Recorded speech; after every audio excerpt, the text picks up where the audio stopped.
Hi, my name is Bill, and today I'm going to be showing you how to replace the broiler pan in your oven. The reason why you might have to do this is because the oven didn't come with one, or because your broiler pan is damaged.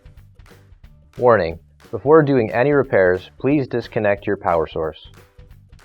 For this repair, we'll be using a Whirlpool stove. Keep in mind, ours might be a little bit different than what you've got at home, but the same techniques should still apply.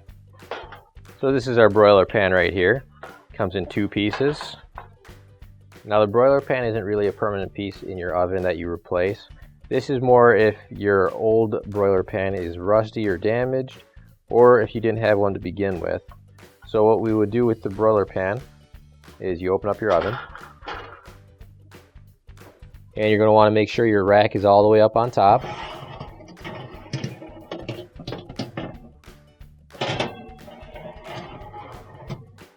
And then whatever food you're cooking goes on the broiler pan and on top rack right there like that. So if you don't have a broiler pan already, you can find an OEM replacement on our online store, and then you can get to cooking some great food. Finally, don't forget to plug in your appliance. If you need to replace any parts for your appliances, you can find an OEM replacement part on our website, PCApplianceRepair.com. Thanks for watching. And please don't forget to like, comment, and share our video.